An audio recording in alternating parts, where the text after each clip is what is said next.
Hello, welcome to Midrun Pager. My name is Benjamin. Today I'm going to talk about the branchial cleft cyst or the branchial cyst.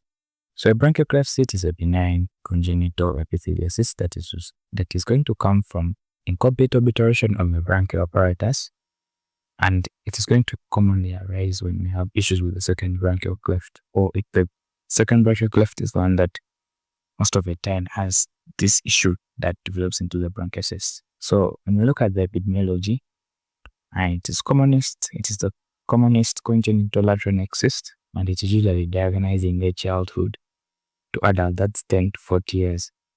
And it has a kind of a left side predominance where most of these are going to be found on the left side, and sometimes when we have upper respiratory tract infections, because of the lymphatic tissue that is within that cleft, we end up having it enlarging, and that could actually be the first reason why someone comes to the hospital.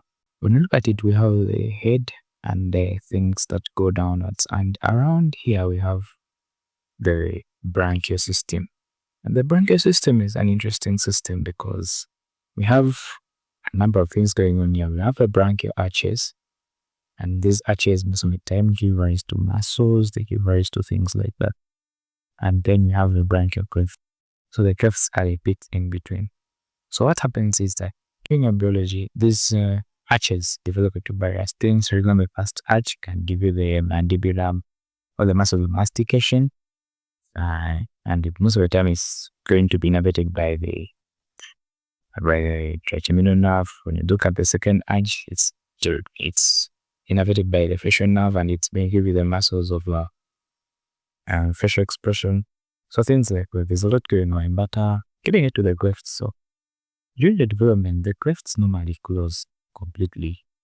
Now what happens is that this branchial system actually is synonymous to what happens in fish. All vertebrates have a ability to develop gills, but because of evolution and the way our DNA has changed, all things have changed over years, you do not develop the gills. So this branchial apparatus is what actually develops into the gills in fish. So during the development, we have the regression of these clefts, and they have to be completely covered. So if we cover and we have a space remaining inside here, or you have squamous epithelial cells and things like that, we're going to have a cyst developing inside there, and that is what we shall call the branchial cyst.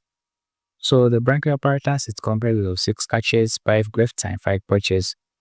And the second cleft development, the second arch overgrows the third and the fourth arches. So the second arch is supposed to cover the third and the fourth arches, and this forms what we call the cervical sinus, which normally becomes obliterated. But if it fails to become obliterated, we are going to have a persistent sinus, and that sinus is going to lead to things entering the womb and we shall have formation of the cyst. So hierarchy of lesions, we have a branchial cyst. That is, if it has a closed cavity, we have a branchial sinus which opens externally, and then we have a branchial fistula which opens both internally and external. So when you look at the types and the classic locations, the second branchial cleft cyst is the most common, and it's going to lie between the internal and external carotids. It's going to run superiorly towards the dorsal fossa. And if it has an external opening, sometimes it's going to be often at the mid or lower neck, and it's going to be anterior to the sternocleidomastoid. And then the first branchial clefts, sometimes we have the first branchial cleft cyst, and this one has a strong relation to the facial nerve, and there should be caution when you're doing the surgery. Then the third branchial cleft is deep to the sternocleidomastoid, that's official to the carotid arteries, and may track to the piriform sinus.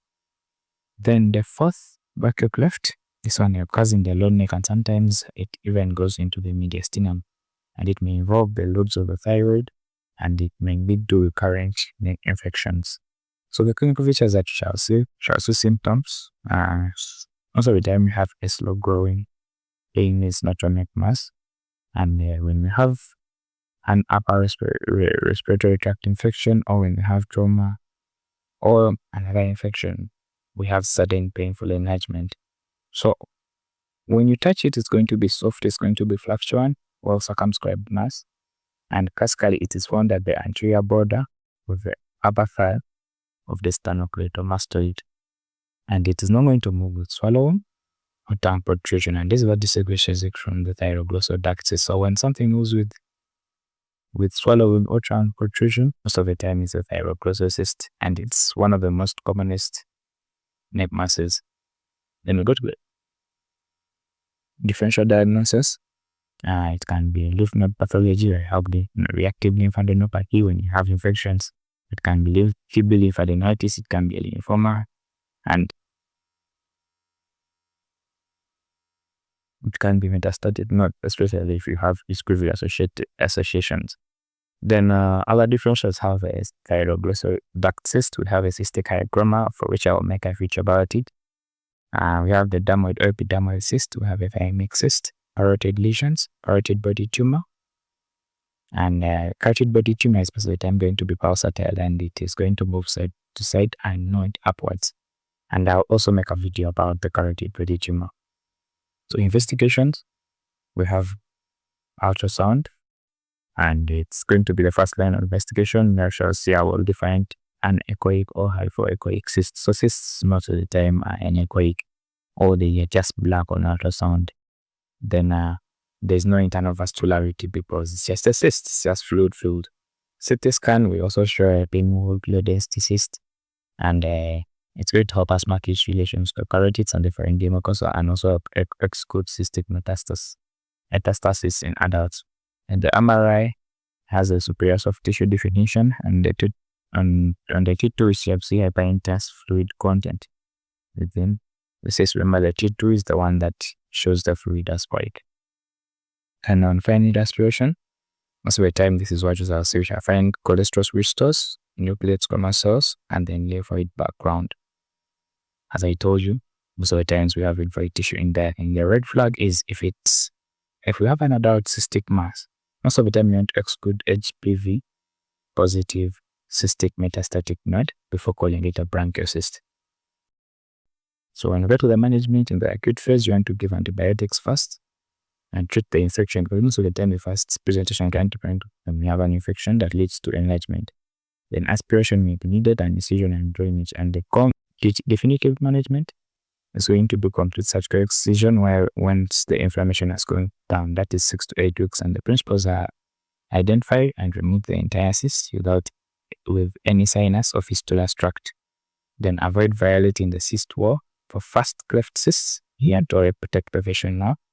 And then for the second cleft cyst, you want to carefully dissect around the carotid sheets because of the close relationship.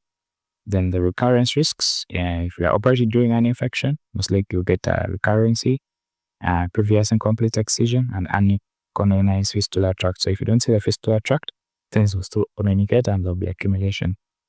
Then the prognosis is always excellent most of the time, and very low recurrence, and that is 55% if surgery is done during the quiescent period when you don't have the inflammation. Then key points to recall is that if you have a lateral neck cyst, anterior to the sternocleidomastoid, that's a branchial cyst. If it's in the midline and goes with the tongue, consider a thyroglossal duct cyst. If it concerns cholesterol, crystal, and tiny aspiration, still think branchial cyst. If it enlarges after upper respiratory tract infection, still consider branchial cyst. In adults, you must rule out HPV positive oropharyngeal carcinoma before diagnosis. So we have come to the end of this video. I hope you have liked it. If you have, please leave a comment, a like, share, and do subscribe to the channel if you haven't. My name is Benjamin. This is my grandpa.